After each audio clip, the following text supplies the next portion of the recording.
Whiskey friends, far and wide. We are live. It is Tasty Tuesday, the tastiest of Tuesdays. I'm very excited for today's show. I'm Eric, your humble malt user.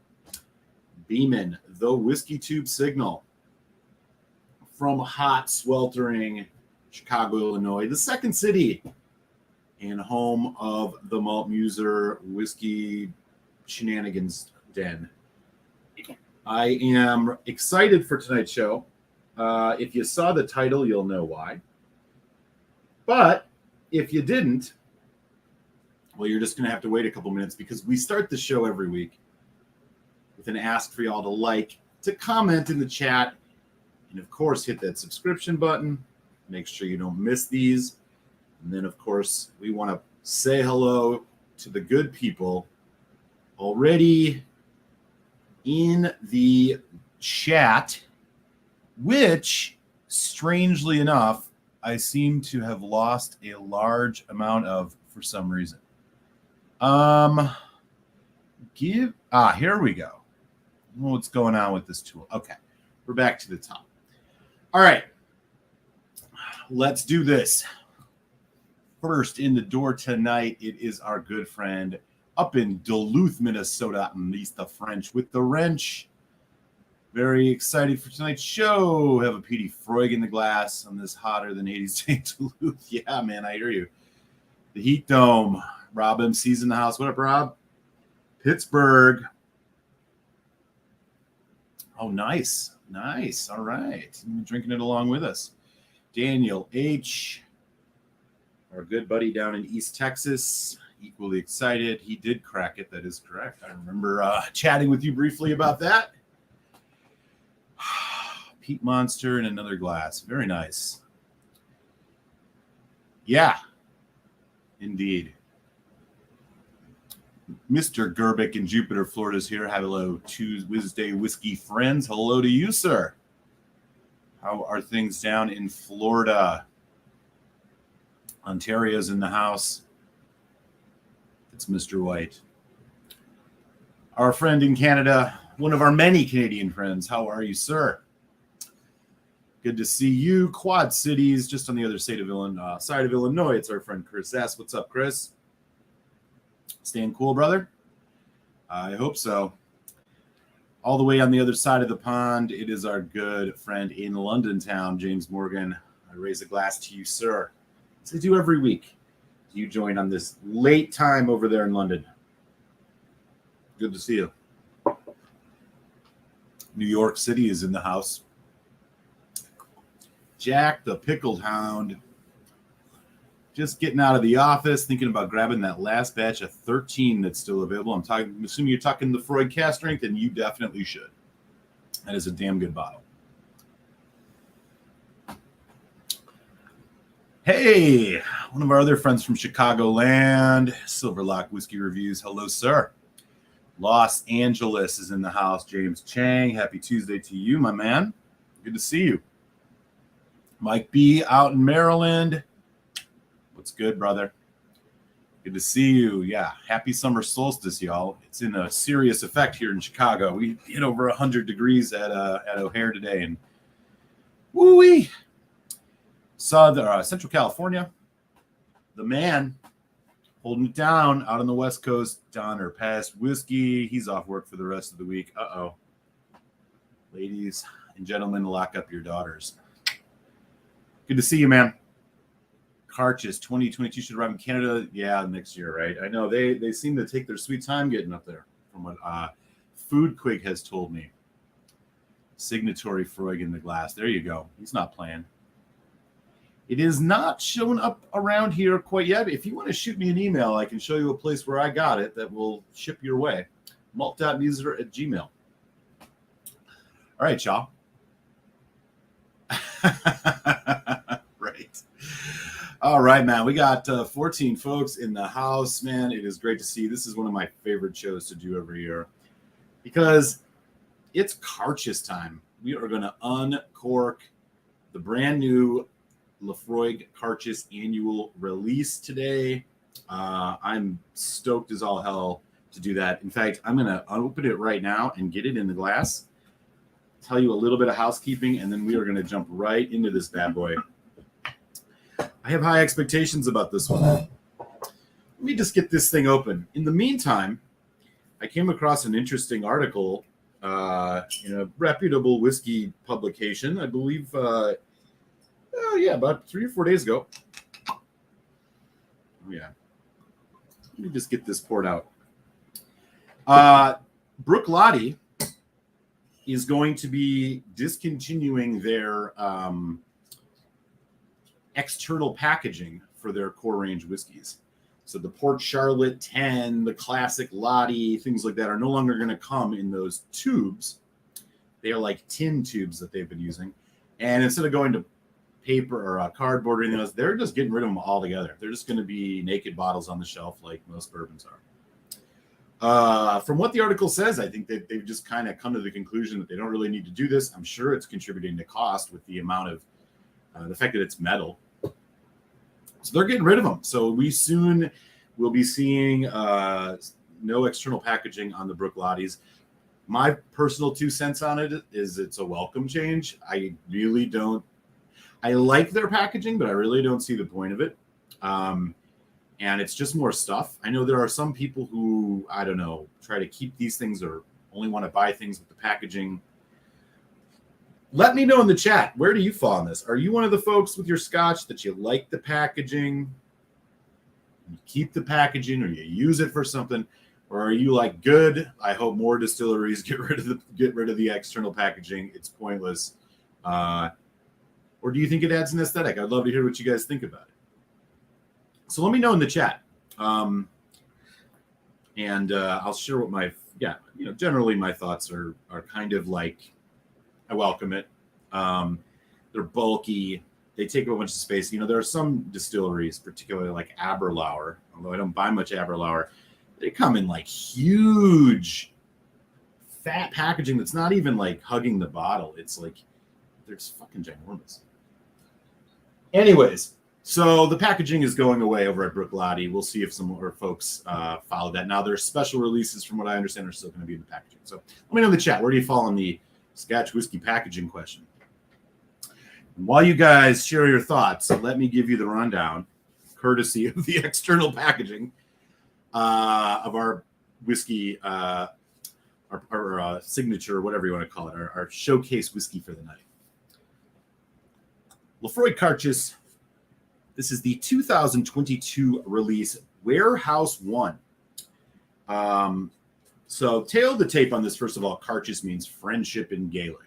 Laphroaig does a release of the under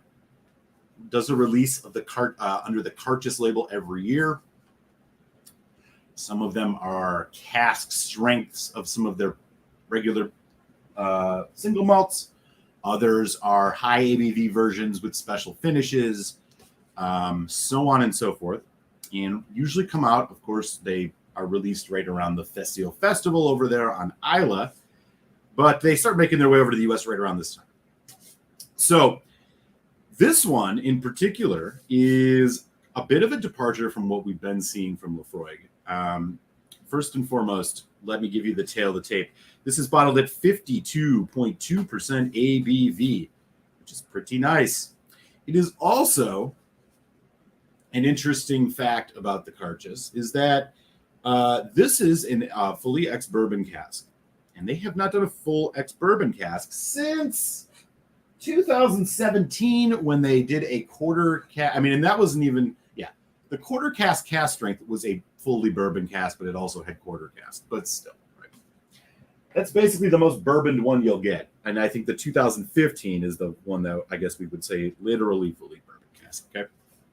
So it's moving back towards heavier expression of their malt. Now, here is what this whiskey is all about. Each year, we craft limited edition malts to celebrate. Cairdeas 2022 is exclusively matured in first fill Maker's Mark bourbon casks, which is, they use Maker's Mark casks for all their bourbon casks. So your Laphroaig 10, stuff like that. Maker's Mark bourbon casks in solely aged in our landmark warehouse that proudly bears our name writ large. Each cask reflects the unique maritime character of Warehouse One, hence the name. So Warehouse One is the big, if you've ever seen a picture of the Laphroaig distillery, if not, go take a Google of it. There's a huge warehouse with Laphroaig written across it. That is Warehouse One. It is literally right on the water. What is that? The North Sea, I think on that side, North Sea-ish. No. I think it's just the Atlantic. Sorry. It's on the ocean. Okay. Now, 52.2% ABV. So it's a little bit higher ABV than some of the recent Cartius releases that were not the cast strength versions. So it's a nice ABV. It does not say anything about chill filtration or natural color, which is a serious misstep from Laphroaig. As always, this is imported by Laphroaig in Chicago, somewhere around my house probably. Taking a look at the bottle. This bottling strength benefits a treasured partner whose contributions to our renowned flavor profile is now given well-deserved recognition.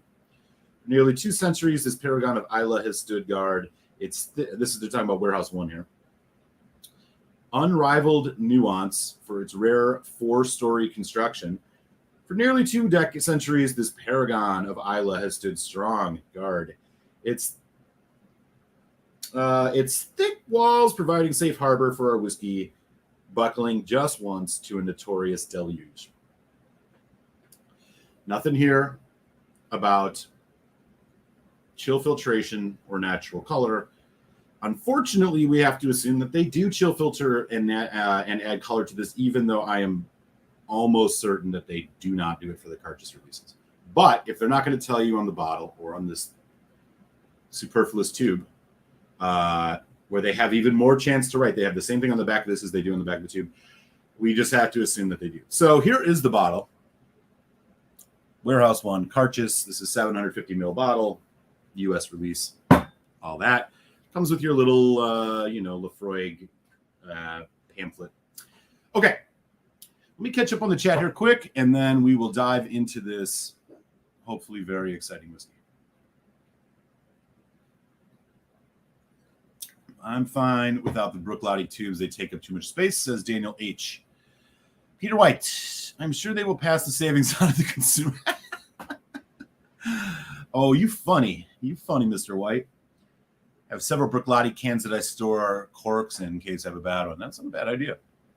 Don't need the fancy stuff, just the whiskey. Hate the packaging, says Mike B. Wish everyone would dish it. Cohen's in the house, the other half of our crew out there in the City of Angels. What up, Cohen? Nice to see you, sir. Muser Super Nut Falling 4. You're damn right. Sabbath, right? Gotta love it. Yeah, I heard about that a while back. Not sure where. Maybe in the Water of Life film. I think it's more environmentally friendly and saves costs. As silver. Like, yeah, I would think so too. I kind of agree, but that cart just needs a tube, or the collection will look stupid. Now, you make a good point there. Maybe you just have it for some special releases or something. I don't know. That is a really good point. 200th anniversary was a crapshoot lotto here in the UK. Laphroaig said 2022 cartridges in the US this month, $90. Muser paid a lot more than $90 to get it from the UK, but that big shot. Actually, this is not from the UK, and I did not pay. I paid $89 for this. This was shipped from a place in Jersey called Bottle Republic. Google it. They'll sell it. They will ship pretty much anywhere, I think. So I got lucky on that one.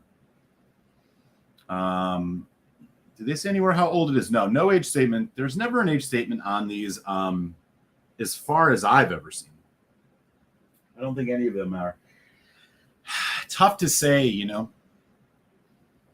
They're probably a mix of some older stuff. They probably average in that maybe 10-year-old range, I would guess. You've never heard any positive, negative about the new Hunter Lake Kinship releases? I have not. All right. Yeah. We got lucky. Usually these things show up on the East, because when I was in Philly, I could tend to find some newer releases coming out sooner, and then there were places in New York that would ship to Philly. And then, of course, Jersey, which was right across the river, and I could kind of run over there, and there were shops. Jersey seems to get stuff real early. And then I think the LA market, you get the Japanese stuff earlier, but you guys get this stuff pretty quick. And then Chicago's kind of right in there too. Cohen says 9 years old. Oh, interesting. Okay. I have not seen anything about that. So good to know.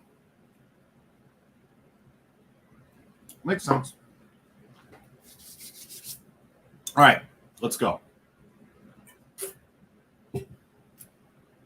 Here is the color. If they're putting fake color in this, boy, they did not use very much of it. That is one of the more light straw-colored Laphroaigs that I think I have seen. So this is what it looks like. Again, this is the Warehouse 1, exclusively matured in ex-bourbon barrels in Warehouse 1. Here we go. On the nose, neat.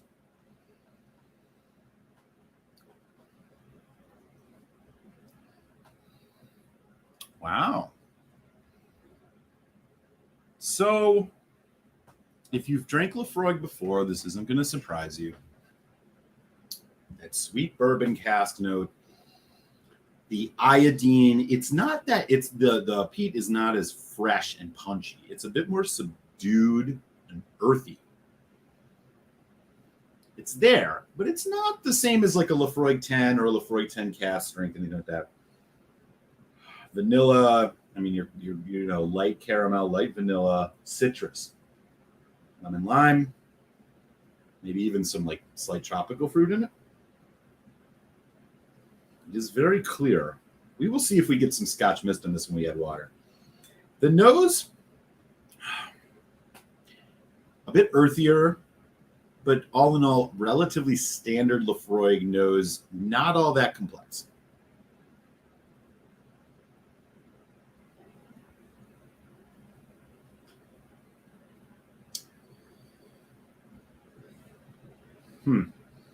Ooh. So really, this is kind of falling in your sweet, savory, sweet, spicy kind of profile. I'm trying to think if there's a Laphroaig I would compare this to. I think if I would compare it to the 43% Laphroaig 15.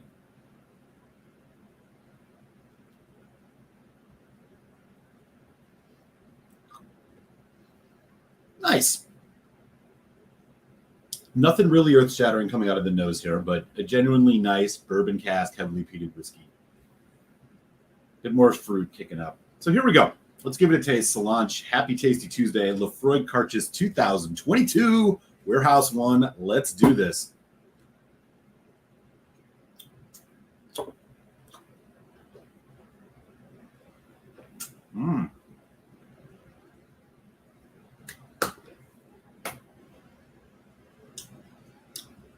Wow. Okay. First impression, rich, spicy, salty, like briny almost. Now I know this is not, I don't say this because of course they advertise it as Warehouse 1 being by the ocean. I'm just telling you straight up, this is salty. You can taste it. Even if you've bought whiskeys before and they're like, it's got saltiness to it, and you're like, I don't taste any saltiness. You will in this. It is almost like this is the saltiest whiskey I've ever had. No doubt about it. The finish is dark chocolate bourbon cask. Let me do another sip here. Salty, salted caramel, salted chocolate.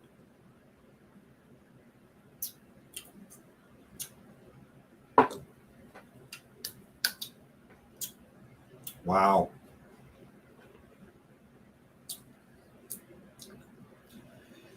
Okay. Oily and viscous. Bourbon cask forward, dark chocolate, vanilla, slight fruit, slight citrus is really kind of what you're getting. A pretty standard kind of Laphroaig profile of their bourbon cask whiskeys. You get a big hit of spice and peat. The smokiness of this, again, is not overpowering. It's not billowing out, but you do have that beach campfire smoke. But I am telling you, there is a salty characteristic to this. salted caramel, salted chocolate kind of thing. Medium long finish. The saltiness is just, it's all over your tongue.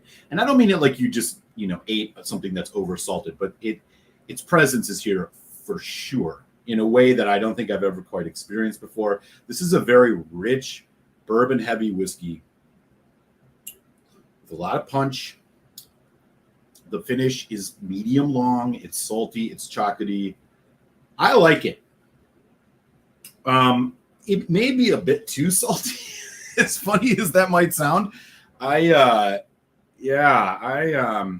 a little taken aback by it. It's such a brininess that I don't actually think I've ever quite experienced on any Laphroaig, let alone really any whiskey. Now, there's maybe been an old Pulteney or two that I thought was pretty salty, but this is a totally different level of saltiness. Sweet, savory, spice. That's kind of what you're looking at here. Nothing really in the way of florals. All right, I'm going to do a third neat sip here. Wow. Look.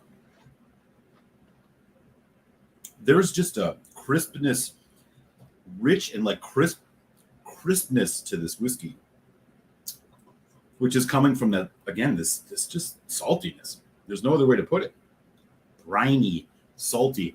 It's not even like it's like maritime. It's more just fucking salty. A lot of chocolate on this, a lot of vanilla, a lot of dark cinnamon spice.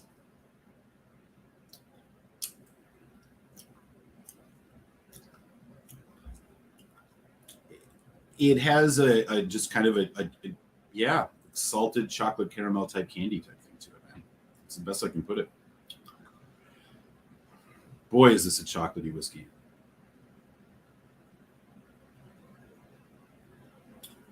Okay.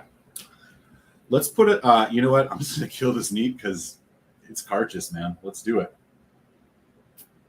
All right.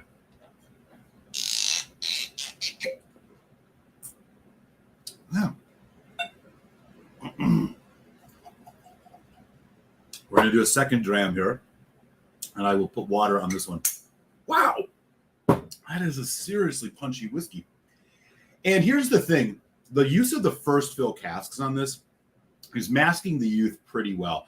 You don't get a lot of new make spirit notes here. What you're really getting are, it's just a spiciness. It's an oak spice. It's not whatever type of kind of young spirit notes you think you would pick up on a whiskey like this. They've masked it pretty well with the use of the first fill bourbon cask. So first fill bourbon cask means this is the first time whiskey has been in these casks since they landed in Scotland, right? So you're getting a lot of barrel influence here. And on a young whiskey, first fill is really going to like give you the most bang for your buck in terms of barrel. This is a barrel-driven whiskey for sure. Like most of the Cairdeas releases are, sans maybe the 2015. The kind of typical Laphroaig malt is in here. You get some of that iodine and stuff, but I'm telling you, it's a bit less than you expect. That kind of dental office TPC thing, less of that. And it is replaced with just heavy bourbon notes, very rich. And again, this salty finish.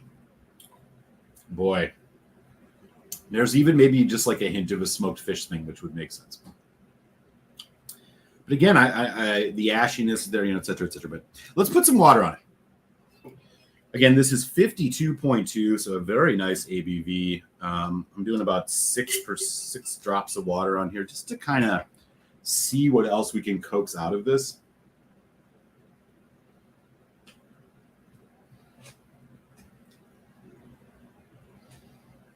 Orange. Yeah, there's a little bit of a tropical fruit thing going on here. So now that we've tasted it, I'm going to tell you what they do have a section on here. So here's what they say. The exposure to the elements lends a shoreline astringency to the classic Laphroaig flavors of peat, smoke, and salt. with unrivaled nuance. So they're kind of telling us that we should expect a saltiness, and it is got a saltiness. Varying levels of temperature and humidity exploits its exposed position to tease out enigmatic flavors.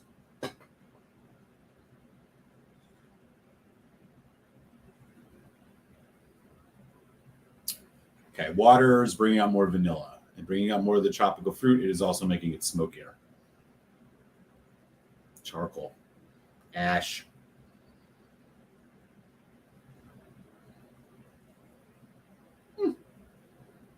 It does have it. This is a punchy whiskey, man. It's feisty. It has semblances of the quarter cask in terms of the oak spiciness that you get on the nose here. But anyway, here we go with water.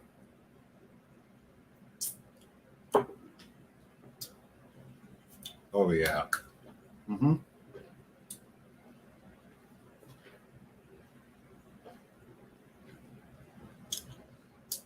Oh.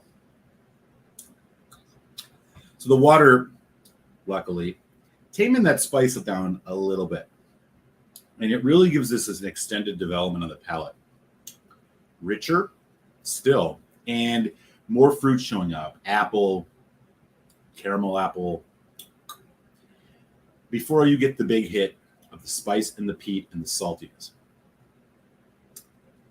Saltiness is tamed a bit with water, which I find a little welcome. Interesting, but it's still there. Tip of the tongue, definitely. Lemon, lime. This is a good one. I like it. How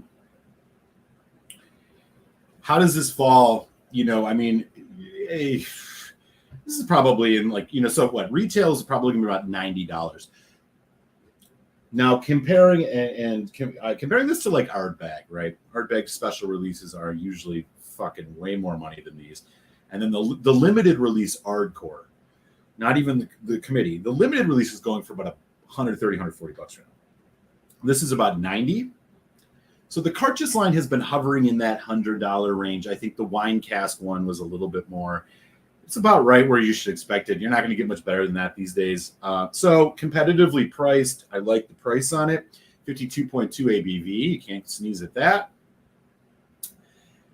If you like a nice bourbon cask Laphroaig, if you like the Laphroaig 10, I think all the Laphroaig 10 cask strengths are also bourbon cask. Yeah, this is a good one, man. The saltiness is very different than anything I've ever had from them before. It does not quite have the complexity of like a Laphroaig 10 cask strength, but I think they've done a really competent job with this whiskey. This is another good release from the Cairdeas line. Is it going to be ultimately forgettable in 5 years? I don't know. Maybe. It might not fall in as one of your favorite Laphroaigs ever, especially with access to things like 10 cask strengths that are right around the same price. But in terms of a one-off Laphroaig release, I'm glad I bought a bottle. I'm going to enjoy this bottle for sure. I'm a 3.75 on this. On the 100-point scale, I would say this is an 87.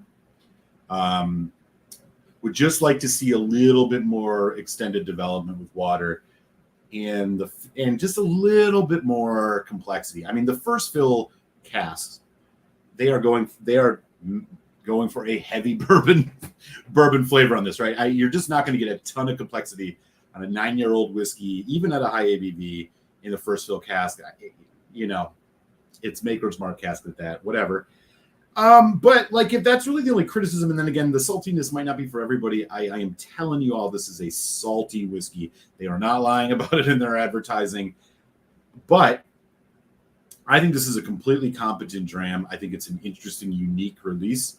This is going to be a lot of fun to see where this goes. I'll do a full review later, but prelim score, I'm 3.75 on this. Happy to have bought a bottle. I think $90 is a totally reasonable price, all things considered these days. If you only have a choice to spend $90 once on a Laphroaig, get the Batch 1310 cask strength. But this is a good one, man. I'm happy with it. Now, where does it fall in the Cairdeas lineup? Is it better than last year's PX? No. Is it better than the port wine? I'd say yes. I think it's better than the triple wood cask strength personally. I think it rivals the Pheno. So this is one of the, this is a strong release. They have not really missed with a Cairdeas release, I think, in probably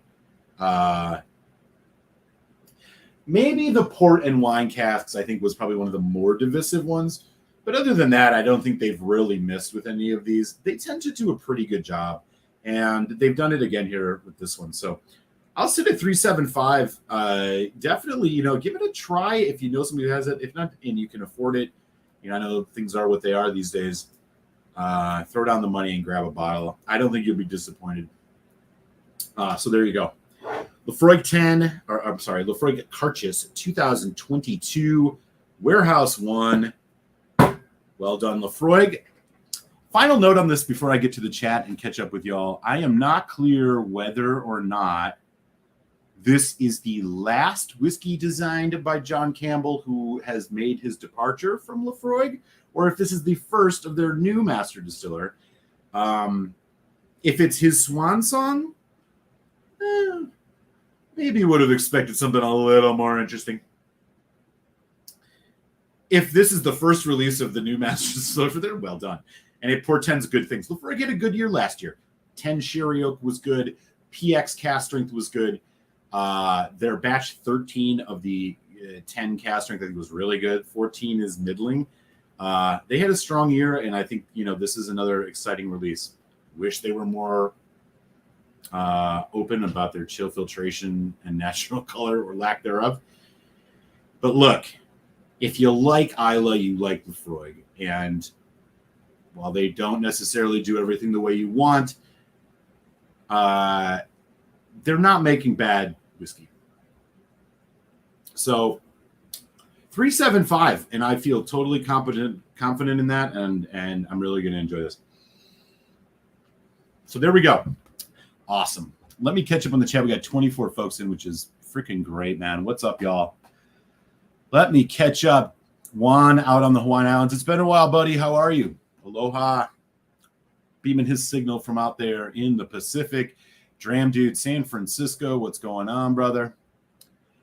Side by side. Yesterday, the 10 casting, I was thinking about the casks. Side 16 sounds interesting. The 16 was also first fill bourbon. I think that's the only other first fill bourbon Laphroaig out there other than this Cairdeas.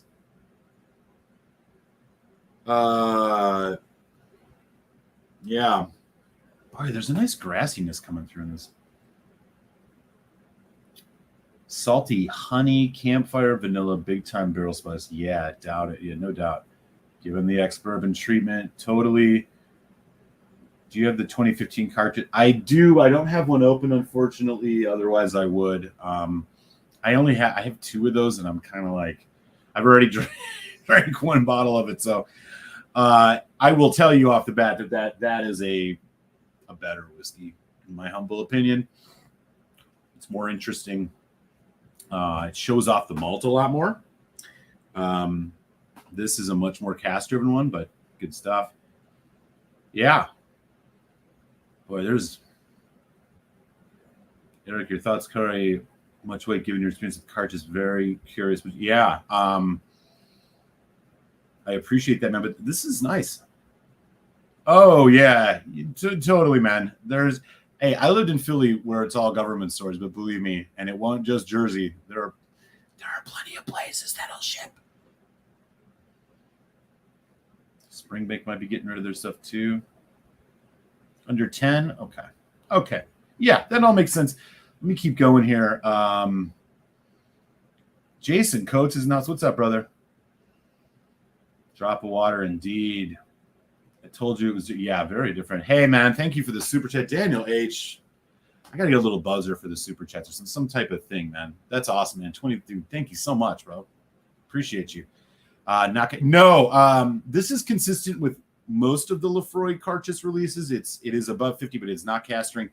This is actually higher than every release other than the triple wood cask strength, the quarter cask strength, and I think the last one that was higher was the 2014 Amontillado. So this is the highest ABV one of mine. They usually hover in that 50 to 51 to 52 range.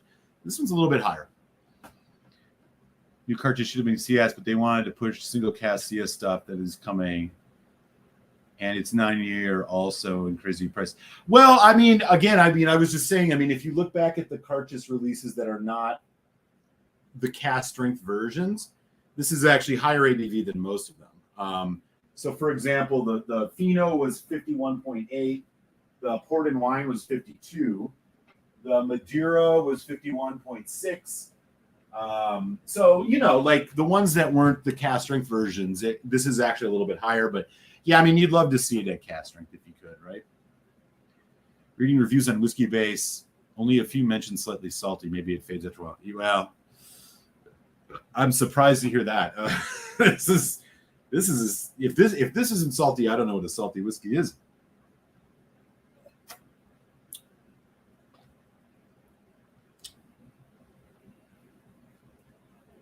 Well, again, just to caveat that, Cohen. Now the PX cast strength, the triple wood cast strength, and the quarter cast strength were higher. Yeah, that is true.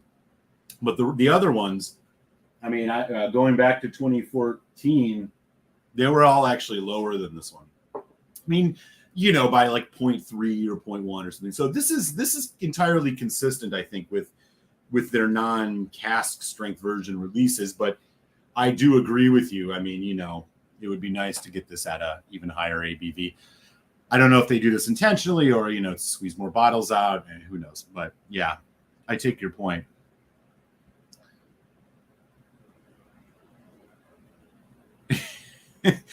Yeah, well, that's the thing, right? I think this one definitely. I think if you poured this and tasted it blind, it would not immediately be apparent this was Laphroaig. I think this could be mistaken for Lagavulin, maybe I don't know about an Ardbeg. It doesn't quite have as much of that medicinal thing, right? The first fill casts, I think, are really doing a lot of work here. That said, if you like a heavily peated whiskey, check it out. Yeah. Gives a hint of what a standard 10 could be like at higher drinker strength. Yeah, great point, Mike. Dale Kelly, how are you? How's that crazy price? It's 90, almost cast strength, good quality compared to Diageo Ardbeg. Special release, it's a bargain. Good to have you in the house, Dale. Nice to meet you. I find the 10 cast strength does that pretty. Yeah, I'm with you on that. With water, it's so good. Adds a little bit of fruity pop. Fruity poo. We all could use a little fruity poo, man. This fruity poo sounds more like an Ardmore. That's just coats. Oh, that's good, man. Got the Uncork committee for $1.49. Wow, where'd you find that? They're selling the limited edition here in Chicago for $130 something. I passed. I just couldn't do it. Bingo. The heat that everyone else has been living in has finally come to Northern California. Man, we hit 100 today in Chicago, man.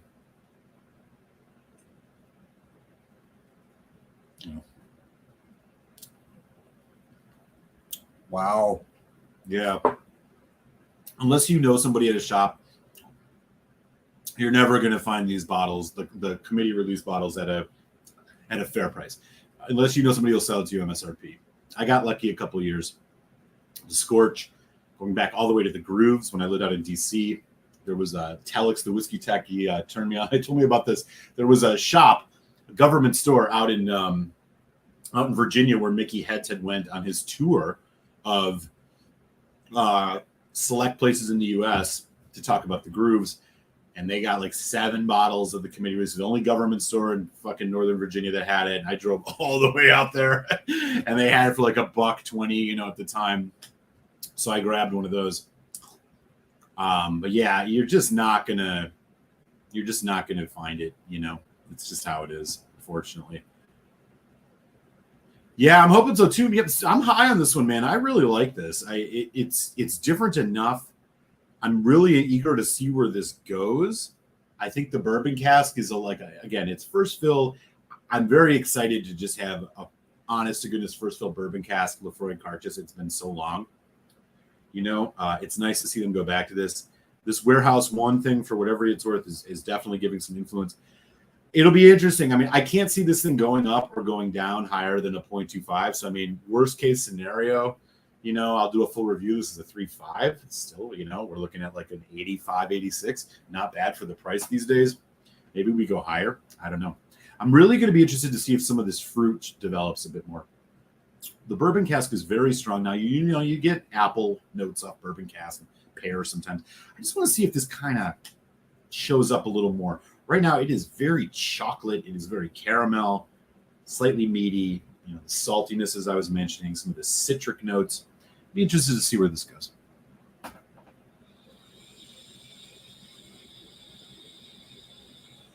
Port and wine cask is better. So Laphroaig screws up their LEs way less than. I tend to agree. The port and wine one was the only one I was kind of like I was probably more excited about than many and most disappointed in. It was too cloying. I felt like, again, the cask influence on that was just so strong. Whatever, it's Cairdeas Day, MFers. I'm having another one. I do think this is natural color for what it's worth, but we didn't really check for any Scotch mist on this. Let's see if we can coax some mist out of this thing. See where this goes. But yeah, I agree with you, Coates. Yeah, I'm good on this one, man. I think this is a good one. I don't think it's last year's. I think last year's PX cask strength was the best that they've done in quite some time. I was just talking to Zach, and he said the direct shot at Ardbeg. This is a direct shot at Ardbeg, and them saying they are the briny peony malt. Well, so let's talk about this briny thing. Now, most Scotch whiskey distillers are going to sell brininess as being the influence of the sea air, right? You got your whiskey out there, and your barrels, your casks are expanding and contracting with temperature. They're sucking in ocean air. Ocean air has more salinity. This is imparting something in the whiskey. That's their basic argument. Now, there are two schools of thought. One is like, there's no way you're going to really notice that in any serious way. And that really what is happening is it's sodium buildup, right? You're getting sodium buildup in the casks.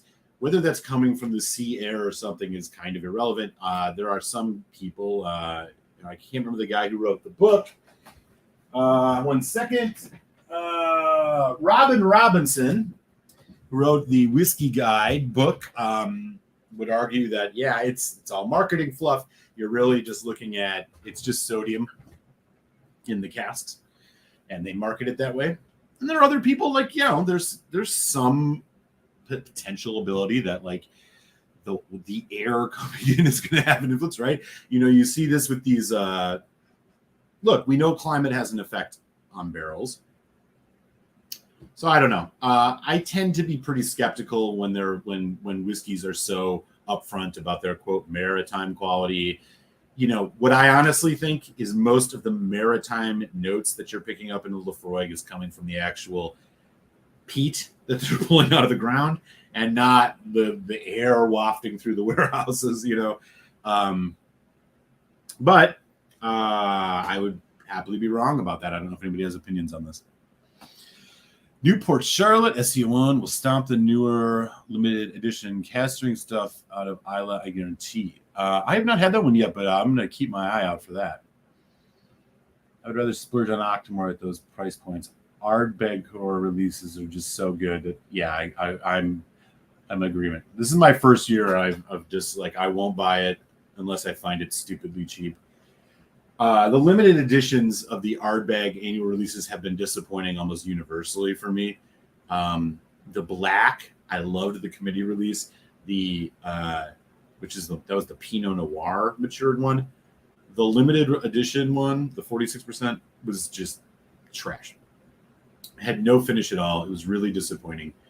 The scorch, not great either. Obviously, the drum we don't need to talk about. I won't. I'm just done with those unless I find them for some stupid price. Committee releases I might buy, really depending on cost. Man, dig it. There's a lot of it boils down to I'm a fan of first one bourbon casks. You're gonna like some. I think you are gonna like this one. I'll throw you a sample the next time we do a swap. Yeah. The PX was a cask strength. I mean, they marketed it like explicitly as a cask strength. That is not the case with all of them.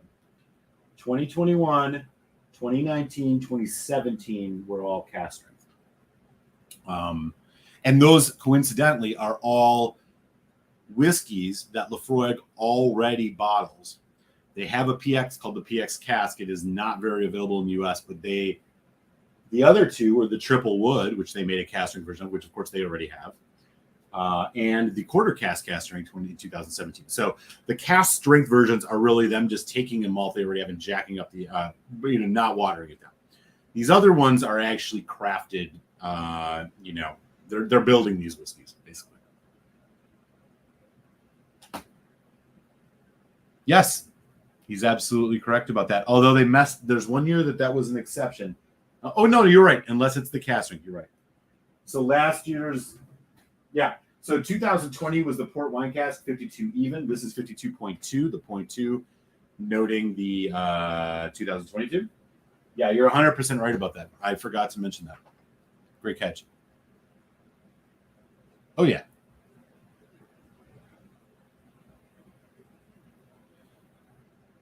Oh, you're good.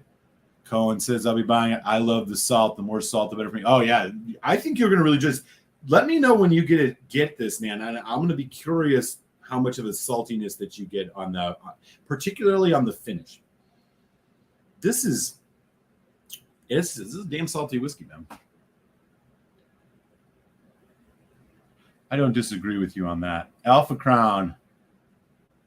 Yeah, I've not heard great things about it. Did people see that Elixir bought Ardmore? Oh, did they? Now, if I'm not mistaken, Elixir, what is the independent? They do the single malts of Scotland. Is that right? Is it single malts of Scotland? Is this Elixir? Yeah. That'll be interesting. I'll confess I've not had much Ardmore. Talisker mature their cask in mainland Scotland, nowhere near the sea, but still have the brininess. Yeah, there you go. That's a good point. At least with black, we were both out of pocket the same. Yeah, Coates, I hear you, brother. Finally got my feast boost. Hey, dude, mine is still caught up in customs. I ordered the one with the octave cask. Man, it's hot in here, dude. Y'all just gotta give me a second. I'm getting tired of this. I gotta cut this fucking hair off. Enough. That's awesome, dude. Yeah, mine has been stuck in customs for like a month. I don't know what the hell is going on. This is the first time this has ever happened, but it's basically, I wanted to do it on Buna Day, but that's the end of that. So that ain't happening. Glad you got yours. I think you got a couple of the releases, right? The Marsala, not just the octave, but the older ones, the Marsala or something like that.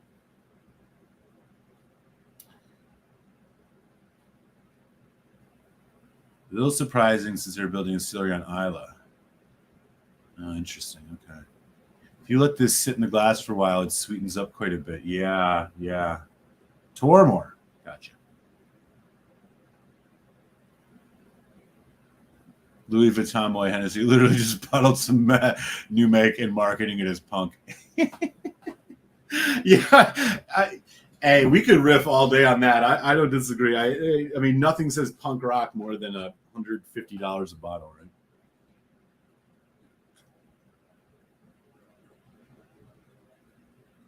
right? Not on more Tormore. Okay. Yours got stuck for a while too. You got all three. Okay, awesome. Well, hey, let's be in touch. I mean, once mine shows up, which may happen someday, it's been sitting there for a month. Maybe we could do a joint tasting of the octave cask. I'm curious about that. Yeah, man. It doesn't. I mean, Joe Strummer. I believe there was a Clash song called "Overcharge Me for Young Scotch." Was that what it was called? I think that was on Combat Rock. I don't quite remember. Or it was on Sandinista. I don't know. It's on one of those albums.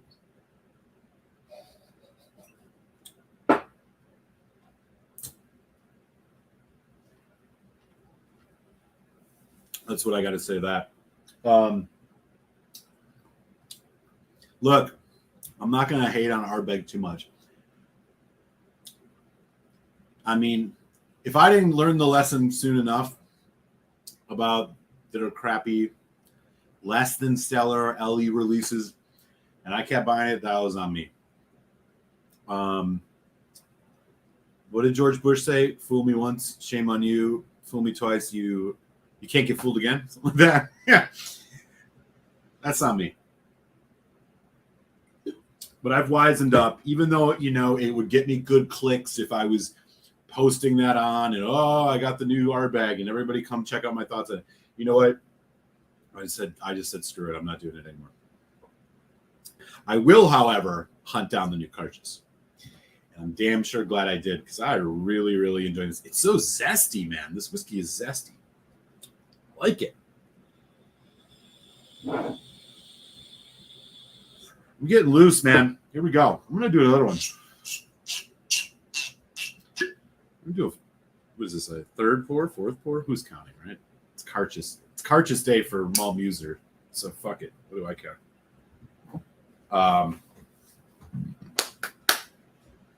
I'd like to get another bottle of the PX because I thought that one was really good. I still see it around once in a while, but I feel like those went pretty quick. This one, however, I bought two. I always buy two if I can right away. And this is one that I think I could easily see drinking two bottles of. No doubt about it. I don't know, what would draw me to, again, it's not the 10 cask strength. It's like a lesser version of that with a slight uniqueness. Where does this fit into my Laphroaig? I don't know. It's going to be interesting to see what causes me to reach for this. I can tell you right now, I'm really enjoying it.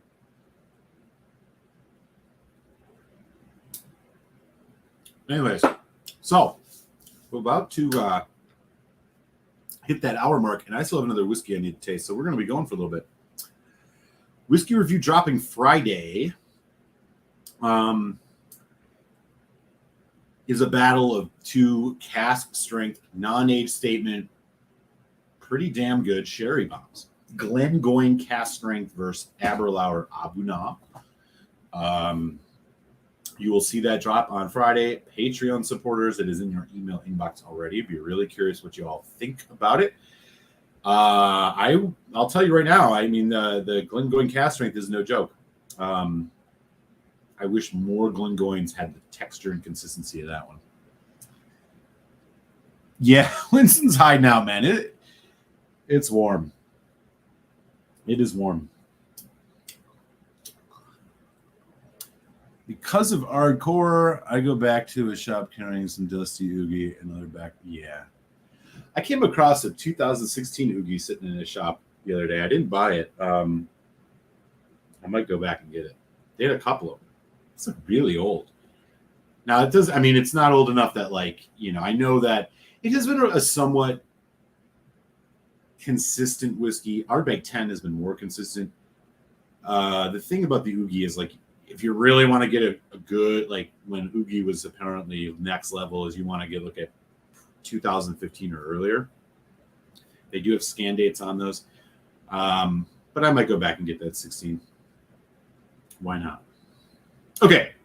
So, where is the whiskey? I was going to do a sample from the Quigster. I think it was a peated whiskey. What the hell did I do with it? Was it this one? No. Give me just a second, y'all. I seem to have misplaced it.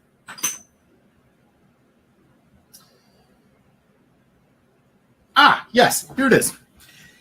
Port Charlotte, Isla Barley 2013 release, 50% ABV.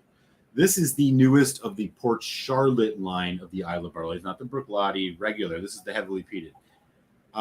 In terms of like maturation finish on this, I don't think it's got anything too special. Let me just do a quick check. But this will be a fun one just to contrast, right? This is also a non-aged state. Well, it's a vintage, right? I think these are like 8 years old. Let me give you the tail of the tape on this. 8 years old, 75% bourbon cask, and then first fill red wine is 25%. So this is the newest Bruichladdich Port Charlotte Isla Barley, not the 10 or the PAC, SAC, OLC, MR, whatever. This is just the Isla Barley version. Now, Bruichladdich normally would do releases of these. There's called the Scottish Barley, and then they would do the Isla Barley. I always found the Isla Barleys to be a bit more fulsome, higher kind of viscosity in the mouth. They'll generally just tasted better.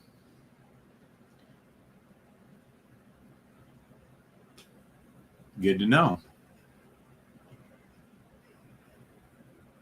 Interesting.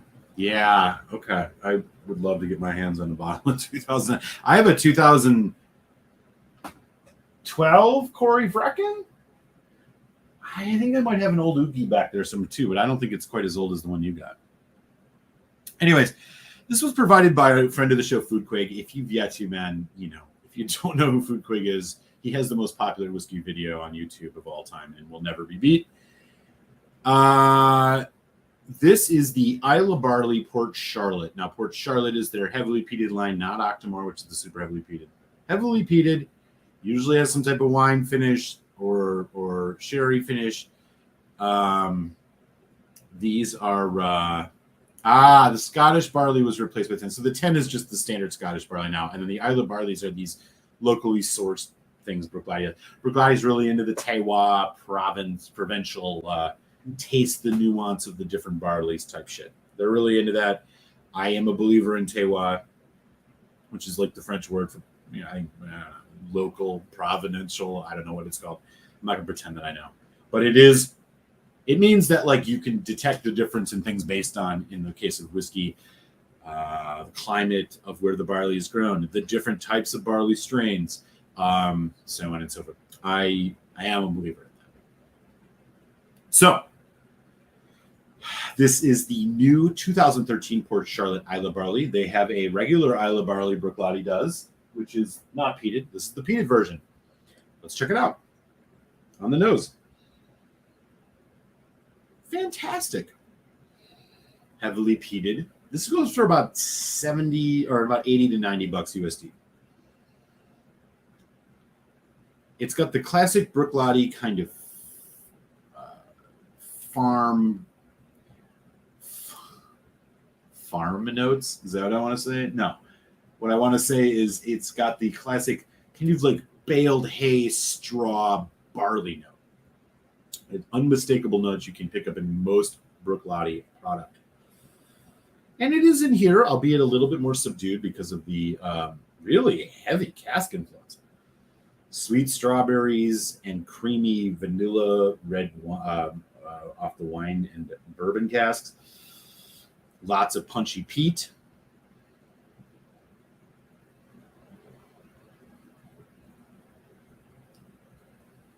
Smoky. Sweet and smoky. It's punchy. It's definitely punchy, even at 50%. Now, what kind of red wine this is, I don't know, but we're going to give this a taste now. Bruichladdich Port Charlotte 2013. It is an 8-year-old vintage statement. Sanjava.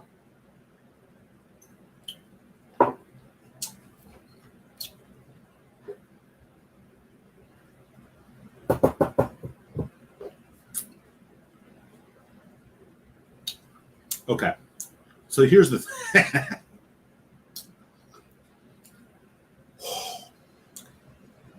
boy, is that good. Rich, sweet, much sweeter than the comparatively aged Cairdeas. The wine cask is bringing a very juicy fruit, pineapple, strawberry, banana sweetness in a way that is complemented by the creaminess of the bourbon cask. It doesn't have, it's not tannic at all, which when you see a red wine cask, I think tannic. Not at all in this case. Let me do one more sip.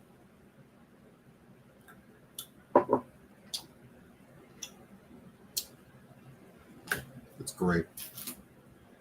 It's fucking great. Again, the Bruichladdich character of this, pretty masked, because you got peat and heavy cask influence on this. This is a very similar product to this Laphroaig. Other than the wine cask, you're looking at similar prices, similar ABVs, similar ages.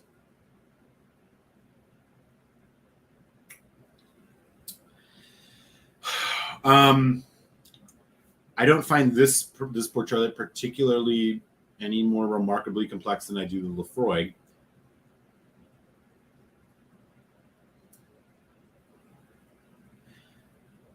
I don't know yet. Give me just a second. I'm going to put some water on this, and then we'll do a little side by side.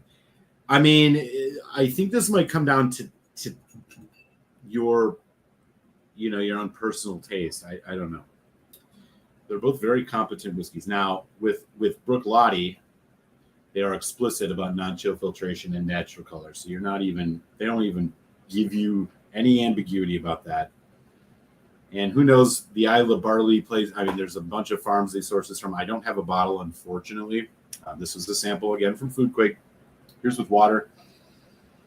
More tropical, fresher, a much fresher, sweeter nose than the Laphroaig.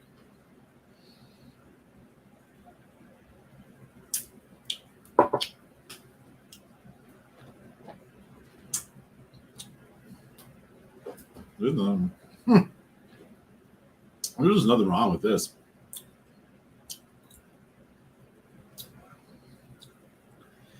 More balanced than the Laphroaig on the palate. Look, this is also really good. I think it's a bit sweeter and a bit more cloying than the Laphroaig, but this could easily step in the ring with the Cairdeas. I think if you asked me, let me do one more quick taste of the Cairdeas.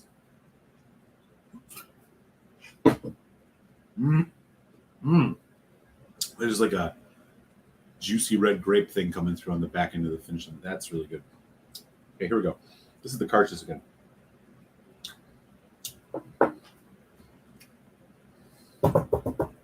Okay.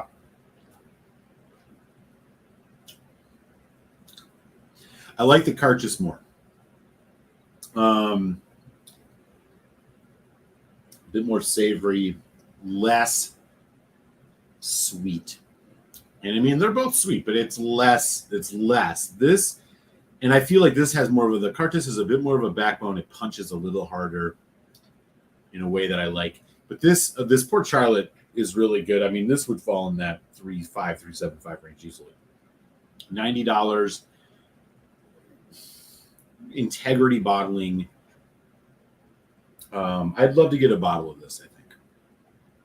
So thank you, Foodquig, for the sample. If you put, if you said I could only buy one, again, they're right on the same price. I'm probably grabbing the Cairdeas. But I don't say that because I think this Bruichladdich is bad. This is a nice whiskey. I really don't think I've had many Bruichladdich whiskeys or Port Charlotte whiskeys in particular from the Port Charlotte line that weren't good. They're some of the best at whiskey, period, in my opinion. And Laphroaig and Lagavulin and Kalila could learn a couple things about the way Bruichladdich does things. Bruichladdich, they bottle with integrity every time. They bottle at 50% ABV minimum. I don't know what their market share is compared to the big boys, but I would say If it's anywhere close, they should be mimicked because they're doing things the way I think most of us Scotch heads want to see, regardless of the countless releases they put out, and you can't keep track of them, I know. But yeah, I mean, I'm right there with this. I mean, this is this is probably a 3.75. Again, just off the sample, I will be buying a bottle of this. So whatever that tells you, $85-$90 for this. Yeah, it's 8-year whiskey, but man, it's just compared the two. Give me the Cairdeas. I like the Cairdeas a bit more. It's a bit more interesting. This is a bit more kind of what you expect. I actually like the Isle of Barley, the regular Isle of Barley, particularly the 2011, more than I enjoy the Port Charlotte Isle of Barleys, just because the peat masks a bit of the unique kind of barley notes. I think the Bruichladdich Isle of Barley wines are fantastic. This is good. I don't know if this is that much more interesting than the 10, but the 10 was a 3.75 for whiskey for me. This is right there. The 10's cheaper. I'll sit at 3.75.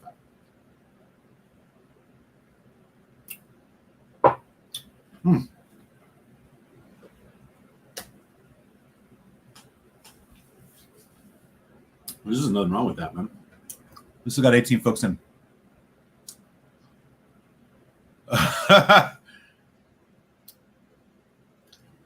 Yo, Coates, man, I feel you, dude. I'll be completely real with you all, man. I do not have air conditioning in this place right now. And one of my 2 fans that keep this place pretty cool broke this morning. It was 100 degrees at O'Hare and 99 degrees in my neighborhood. I live pretty close to the Loop, pretty close to the downtown Chicago. 99 degrees, man. Seriously. We hit this last week too. This was the hottest day in, I think, 4 decades, they said, in Chicago. Take that for what it's worth. Crazy.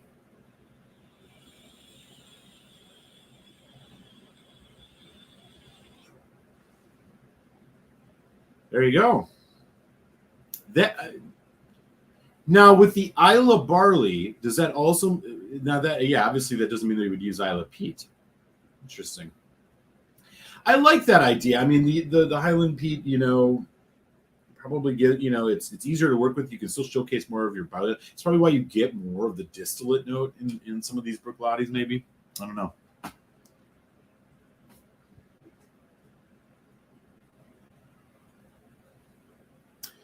Mike B spitting knowledge. He's not wrong.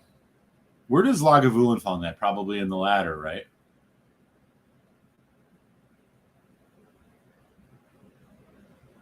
Oh, Cohen was just saying, Supermass is way over. Yeah, it is way overpriced. It's over $110 here in Chicago. Are you kidding me? No way I'm buying another bottle of Lagavulin 16 anytime soon. Man, the older Isle of Barley is at the 6-year-old. Yes. Yeah, I 100% agree, Coates. Dude, I have a 2011 6-year-old and a 2012 8-year-old here, and I was super stoked about that 8-year-old. I'm like, 2 more years, this is gonna be great. The 2011 is better. I actually have to keep myself away from it. I'm gonna be doing a head-to-head review video of that. I completely agree with you. I also have, which I've not actually opened yet. I found this randomly, 2007 Bruichladdich Isle of Barley. I mean, it's like this dirty cask was sitting on top of a place, some random hole in the wall. The old Rockside Farm, old Bruichladdich bottle here. I don't know if this 2000. This is a 6-year. Yeah. Even the 2011 blew my mind. The 2012, unfortunately, they went up to 8 years. I was like, oh man, 8 years. This is going to be better for sure. Not so much.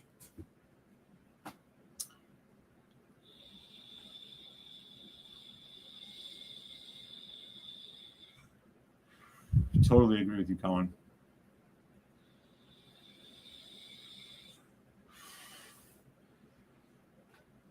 Looks like I got lucky with this one then, hey? I thought I bought it. It was like $65. Dude, it was, man. I mean, you realize that wasn't even that long ago. And Cohen brings up a great point. Man, it wasn't even that long ago. A year and a half ago, 2 years maybe, when Lagavulin 16 was a $65, $70 bottle. And it was like expensive, right? Compared to the other like standard peated whiskeys. Now, $110 for that shit? Are you fucking kidding me?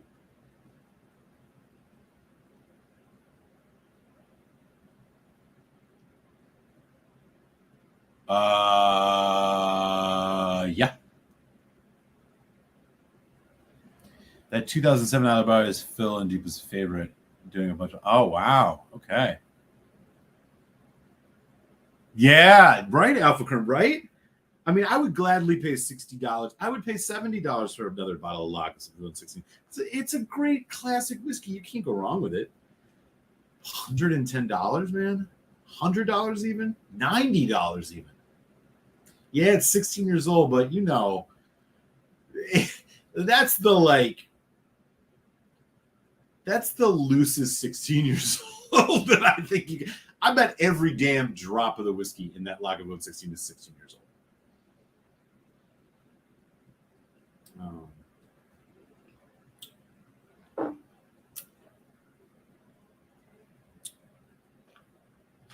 I have one.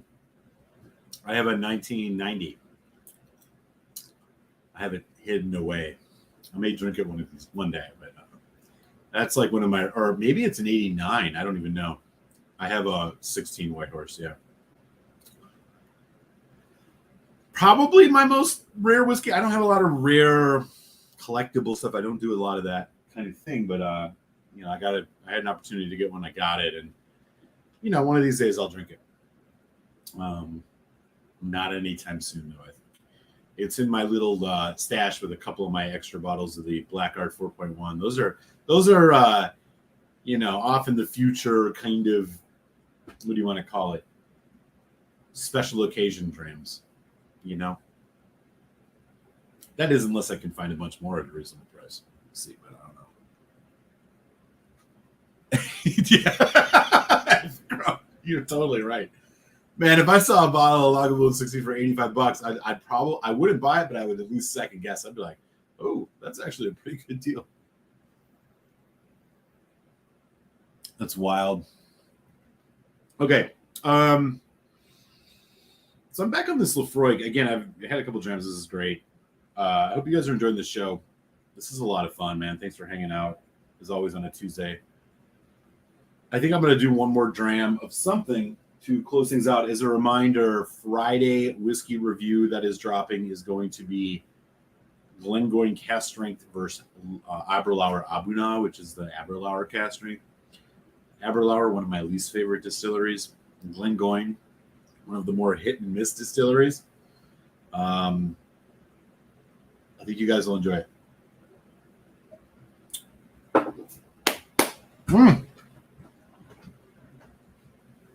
Carchus, I see you. Man, I like that. Okay.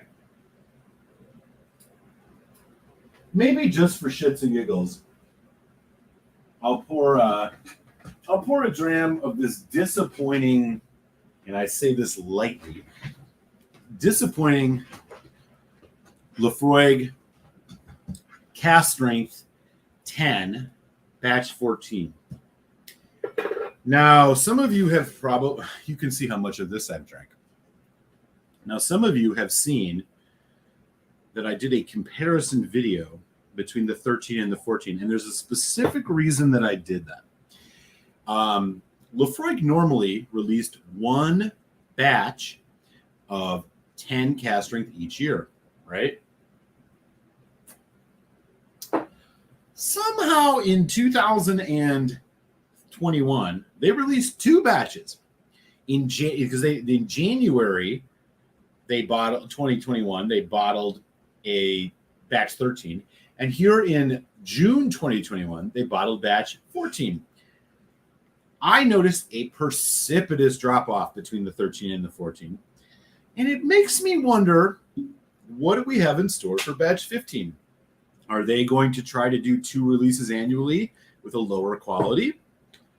Or was this 14 just a I don't want to say mistake, a weaker version, a less interesting version? Personally, I've had all of them with the exception of batch 1, batch 2, batch 6, in batch, is it 8? And batch 8. This 14, I personally found to be probably the weakest. It's the only one that I gave less than a 4 score for, if that matters. You can go watch my 13-14 review. Those are still both widely available on shelves. If you see both, I would recommend you get the 13. So just for shits and giggles, since we were drinking this Cairdeas, my real hope here is, again, I don't know if they're trying to dip their toe in the multiple 10 cask strength batch pool, or maybe this was just for some reason they did 2 last year. I don't know. I didn't find this one particularly interesting in comparison. It is still a nice dram. I think I would still buy it if there were no other options, but it's still better than most other things Laphroaig puts out, let's just be honest, for the price, but a little bit more simplistic. Now, I do want to mention something on this. So they say it on the tube, and they say it here on the bottle. This Islay malt is non-chill filtered and bottled at natural cask strength.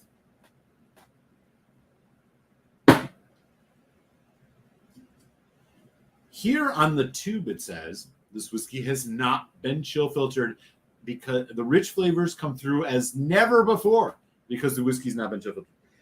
If you ever thought that the chill filtration thing was all just blowing smoke, I would recommend that you go onto YouTube and Google Highland Park Master Distiller Cask Strength Batch 1, and you will see a Highland Park released video. In that Highland Park released video, the Master Distiller, whose name is like comical, Gordon Motion? Or is it Gordon Motion, Highland Park?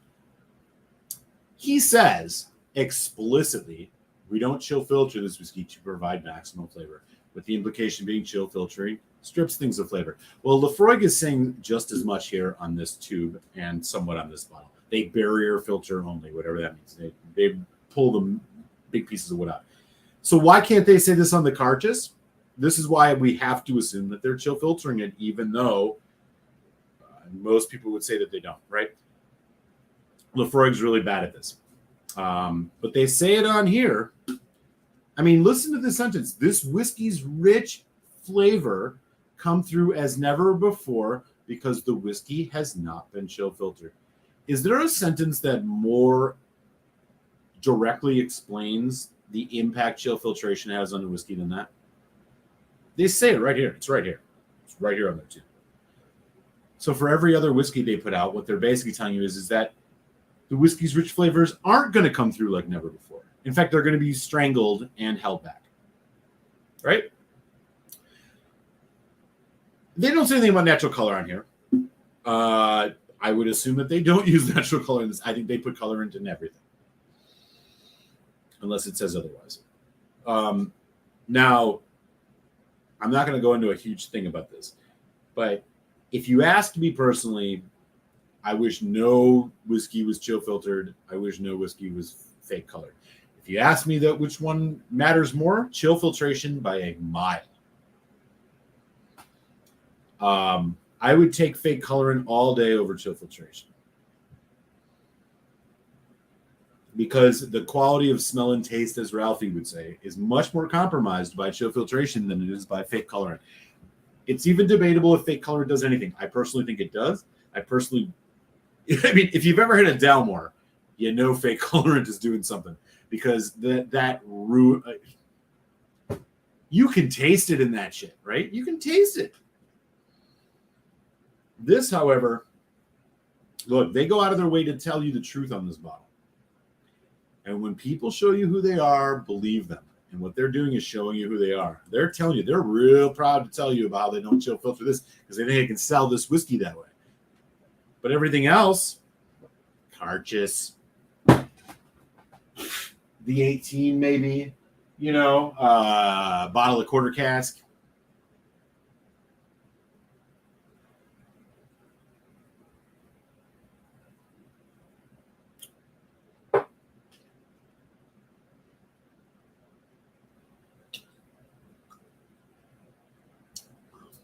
I mean, this is so good. It's so good.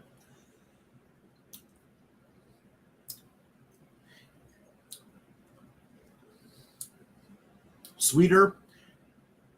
Doesn't have that salty thing that's going on in the Carchis. I prefer this new Carchis a little bit over this particular expression, but it's still really good. It's very bourbon cask work.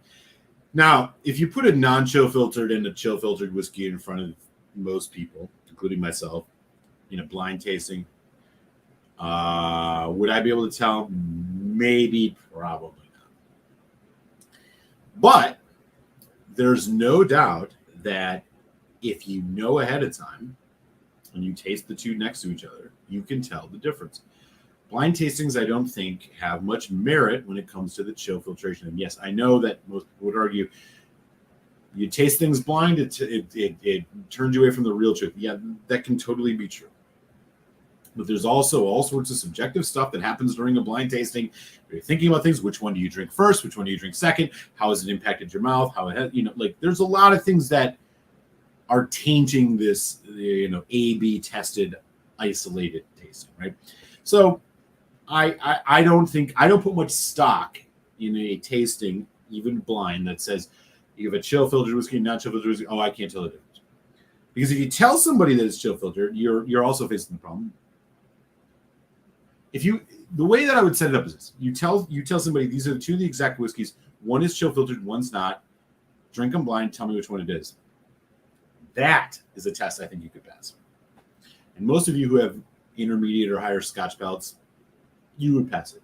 There's no doubt. Highland Park says it explicitly in their YouTube video. Laphroaig says it explicitly on their tube. There's no doubt that you are getting less flavor and less experience out of a whiskey that's chill filtered. It's just a fact. So, I was in a little bit of a debate. Some guy in one of the Scotch groups I'm part of, he was going on and on about how crazy the prices of Dalmore are, and the Dalmore 18 is like $400 some.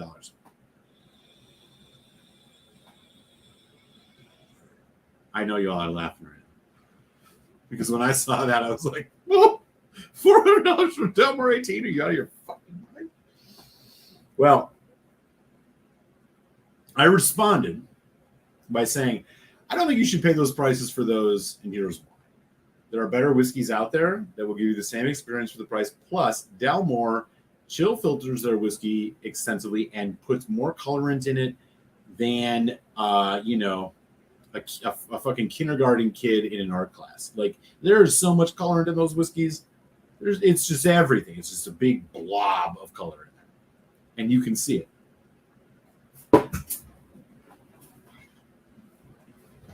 Look at this. Does that look natural to you in any way? Okay. So his response to me was, I don't care about chill filtration and colorant. I care about flavor, and I like the way it tastes. Fair enough. You'd like the way it tastes more if they didn't chill filter it and put color in it. And I can show you some whiskeys that you'll pay half the price of, that you're willing to pay for a fucking Dalmore, that don't use colorant and aren't chill filtered. He didn't appreciate that. Because basically the truth is that he likes Dalmore because Dalmore's been marketed to him, and he likes Dalmore. When I didn't know a lot about whiskey, I liked Dalmore too. Yes, I do have a bottle of cigar malt. I bought it intentionally. But 5 years ago, I bought a bottle of Dalmore 12 because I thought, oh God, Richard Patterson. I looked it up on YouTube. He looks like he knows what he's talking about. I quickly learned otherwise. So you try and help people where you can. Nicely, of course. He didn't take too kindly to it. He'll learn on his own. Point being, when you get your bearings on a whiskey, or on whiskey in general, you can taste the difference in these things, right? We all know it. And for the distillers who try to blur the lines and pretend whether it's true or whether it's not, you may have saw Ralphie's back and forth with Glendronach a while back, right? About chill filtration. They weren't really acknowledging it. They weren't really saying, oh, it's not a big deal. Well, Laphroaig seems to say it's a big deal because it says so right here on there too. And Highland Park says it's a big deal when you look at their video about how they're marketing their. Why would they market their whiskey that way if it wasn't a big deal? I rest my case. Try buy non-chill filtered whiskey if you can. You'll get a better experience. This 10 cast strength is fine if a little bit too simple. Unfortunately, I really do recommend, and I would encourage folks who are in the market for these. I still think this is the best whiskey in the Laphroaig lineup that you can get readily and at a good price. I would say it's the quintessential Islay malt. I'll go that far. But this 2 batches that they released in 2021 has me a little suspicious. Because what I think they're doing is they're testing the market. They know, by saying this about chill filtration on here, they know who's buying this. People like you, like me.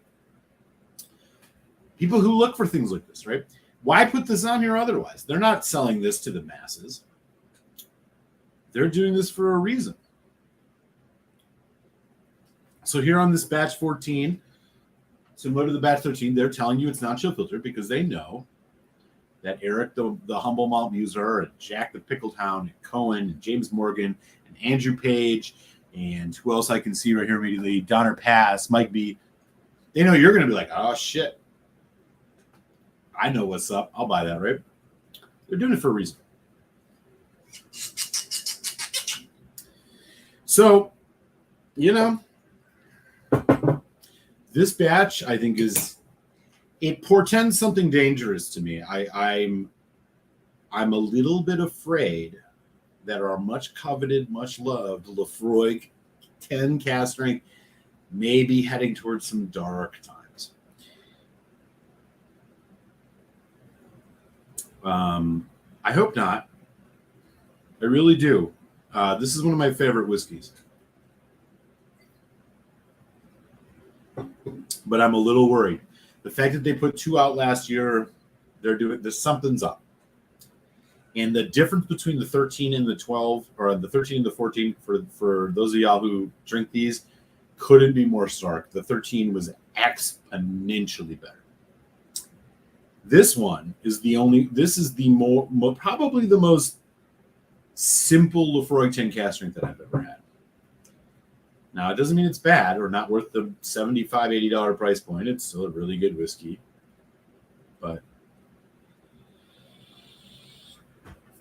if they put out another 2 release, I can't wait for batch 15. Because I really feel like if they're going to try to pump up to 2 batches of cast strength a year, we're going to expect a lot more batch 14s. Because they're going to say, you know what? We can fucking sell this stuff to people. And it may turn into the situation where I'm not buying this anymore.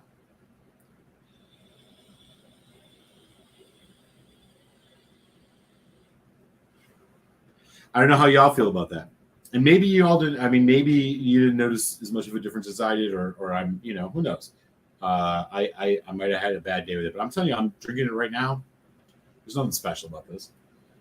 It doesn't have that meaty sherry, the tons of complexity, the nuance, the difference, how every batch is different. Some of them are really savory and meaty. Some are very heavy peat forward. Batch 10, very smoky peat forward. One of my favorites. Batch 7, very meaty, similar to batch 11, kind of savory, more relaxed. This one, it smells like a fucking bourbon cask at high ABV. Not much subtlety, not much nuance. Still good. It's a Laphroaig cast strength, but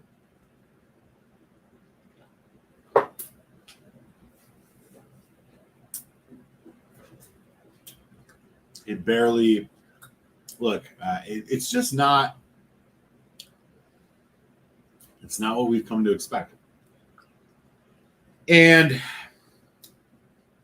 boy, I've been ranting about this for a minute. Let me just shut the hell up. Let me see what's going on in the chat. We got 19 folks today. What's up, y'all?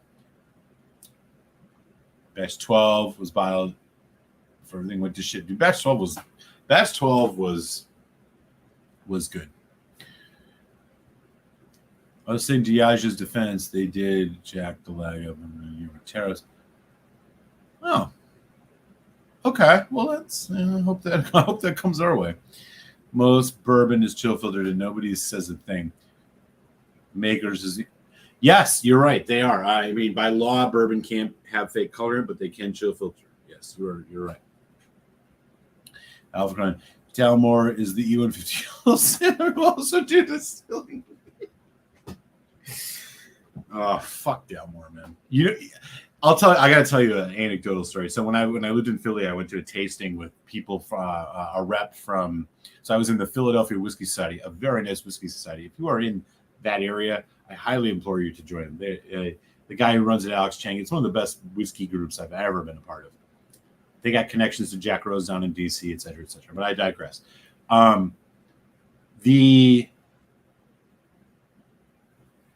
The rep was from that boutique whiskey company, independent bottler. And we tasted a whole bunch of boutique whiskey company whiskeys, right? Which are not cheap. They're half bottles. They're priced at the size of full bottles. One of them was a Dalmore 15. It was unbelievable, Alpha. When they poured that in the glass, it was as clear as an Ardbeg 10.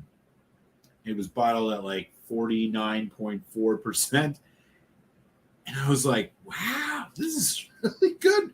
Who is this? God, it's a Dalmore. Oh. Now, the difference between that and a Dalmore 15 from the distillery bottled at 40%, filled with fake colorant, which admittedly is the most beautiful fake colorant you'll ever see. Dalmore gets credit for the artistic resources they put into their fake colorant because, man, does it look really nice. It was unbelievable, the difference.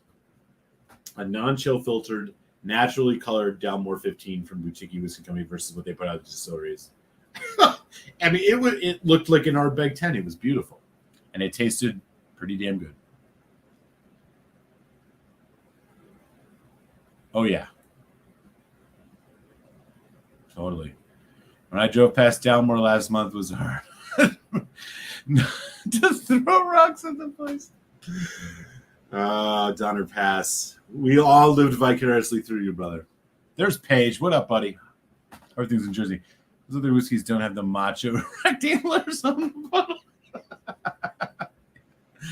Ben Romick CS11 here was the best deal dude. I 100% agree. Ben Romick is one of the best distilleries, period. I just got another bottle of Ben Romick 15 okay.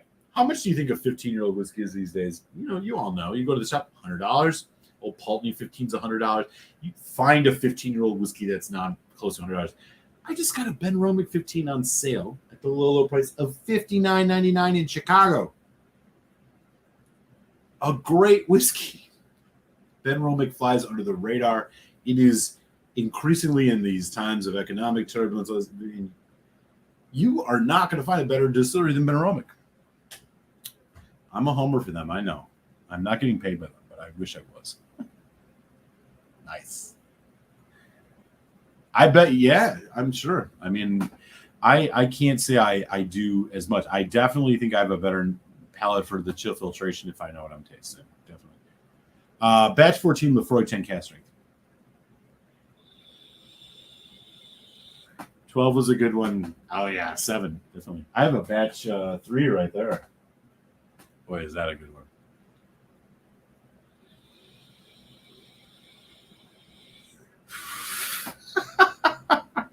Donner Pass. Jesus, man. You loaded both barrels on that one. I love it. I love it. Oh, man. You rock, dude. That's great. Yeah, for sure.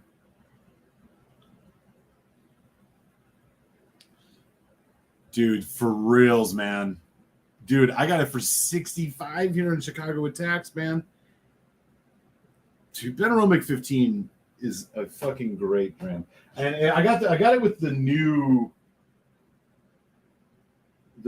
packaging, so it'll be interesting. I think I have the old packaging, so maybe I'll do a comparison. Oh yeah, here it is. Non-chill filtered, natural color, 15 years old, earthen dunnage warehouses. Yeah, it's only 43%, but this thing has some. Let me tell you, for 43%, that whiskey will turn, and it'll make you think about it, man. It'll make you think. Paige, man, thank you so much, dude. Hey, congrats, buddy. Nice, man. I hope your studies are going well. It's great to see you, man. Andrew Page, a great Patreon supporter, a great friend of the show. Been hanging out since the very beginning, man. I appreciate you, buddy. I hope all is well. Hope you're enjoying your summer. Hope you and your family are doing well, man. Great to see you. Dude, it is stealing. Even 90 isn't bad. Cohen says, bourbon is usually easier to detect chill filtering because it's so thin in the mouthfeel and super short finishes. Yeah, I'm talking to you, Buffalo. Oh, boy, shots fired. That's interesting. I'm not sure if I ever thought about that. Shout out to Daniel H. and Andrew Page for the super chats, man. I really appreciate you guys. Thank you so much. It means a lot. All right. Sadly, this has to wrap. Oh, yeah. Well, first of all, I don't know that the Hakushu 12, I don't see it for under 100. I have an older bottling of it now. I know that they brought it back because they stopped doing age statements for a while because they ran out of stock, and now they're back. I don't know if the new one is as good. It's hard for me to say. I guess I'd go Benro.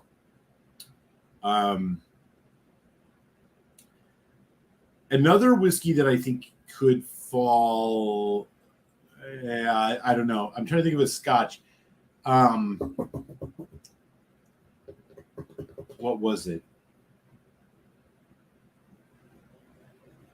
Shit. What was that? Oh, Glen Scotia 15, which you can still get at a really good. I think Glen Scotia 15 edges it out. I don't know how much longer that's going to be at an affordable price, but Glen Scotia 15 was one of my whiskeys of the year, I think, a couple of years back. That is a remarkable dram. But the Benro's right behind it, for sure, no doubt. I can't speak to the Hakushu just because I haven't had the newer one, man. I just don't know.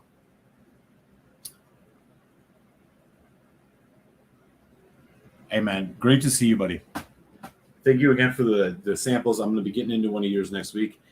Probably that Kalila 35 you sent me. We're going to check that out. Yeah. Definitely. Glen Scotia 15 is fucking great. You're right. At 43%, I can't say anything about the Hakushu. I've just not had it. Is the old Pulteney? No, is the old Pulteney 15? That's 46. It was okay. Was it at 46?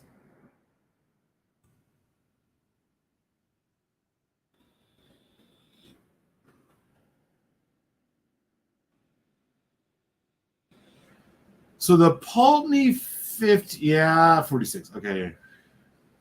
Look, I'll tell you right now, I like the old Pulteney 15, but I think that the Glen Scotia 15 or the Benromic 15 at 43, 3% less, fucking smokes it.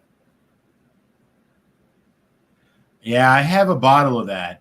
It's weird, right? Isn't that a weird bottle? Donner Pass, I think I said it's a weird bottle, right?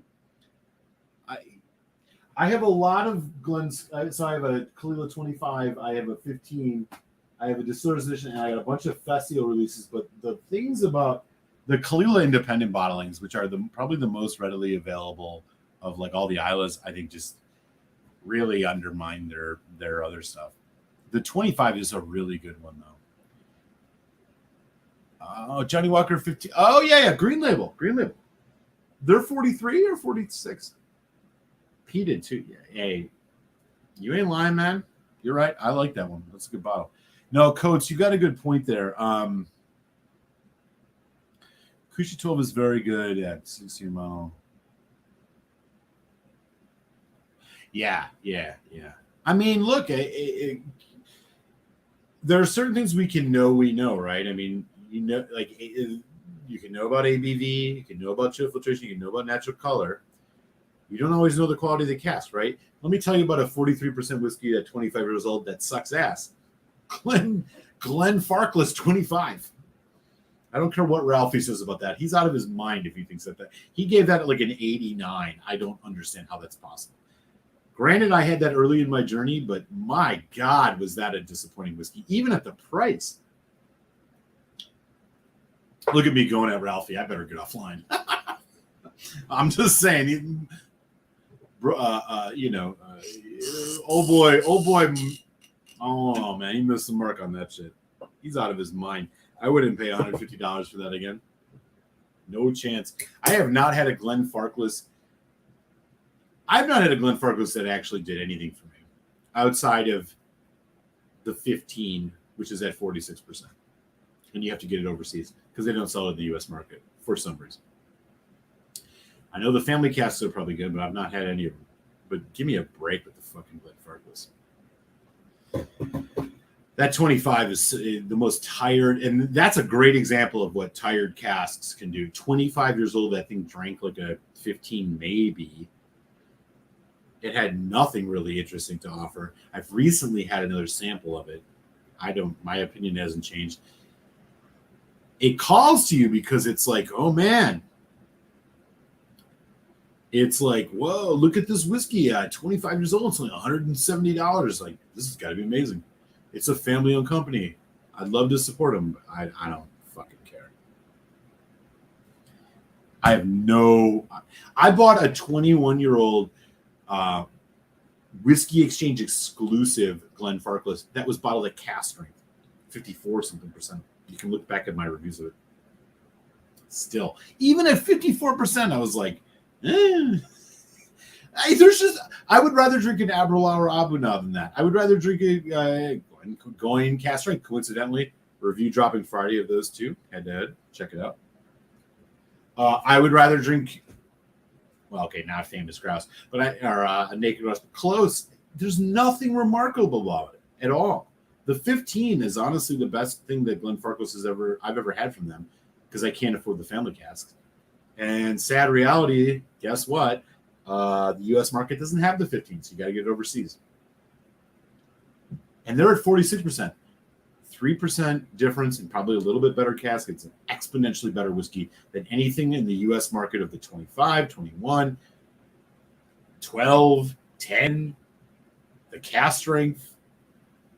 Just get out of my face with it. I want to like them.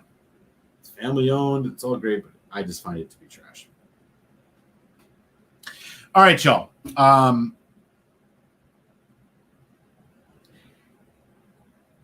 Well, the previous 43% Glenlivet, I gave a 4. I liked it a lot. The new one is really bad. They're going in the wrong direction with their color or with their they lowered it to 40%. Yeah. No, I'm hearing you on that, man. That's true. I actually feel Glenfarclas 17 really close to Kusha 12. Morlock 16. I've not had the Morlock. I'll give that one a try.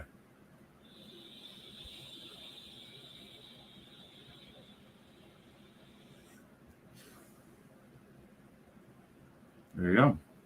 I had to keep an eye out for that. All right, y'all. I got to wrap things up here.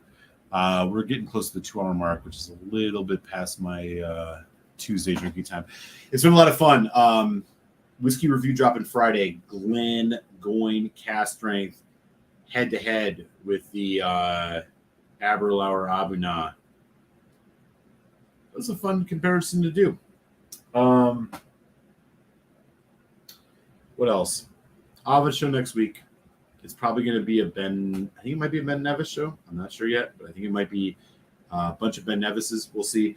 Again, if you missed it, Karch's 2022 Warehouse won a nice dram. I quite liked it. Prelim score 375. I'll have a full review of it, man. I appreciate you all for hanging out as always on a Tuesday, man. This has been a lot of fun. Smash that like on your way out. If you're not on Patreon, if you want early access to all my reviews, if you want exclusive extra content, you want to be in the whiskey raffles to get some free samples, join up on Patreon at any level comfortable for you, blah, blah, blah. And with that, everybody stay safe, be well. I raise a glass to you on a Tasty Tuesday, man. Much love. We'll see you guys later. Be well.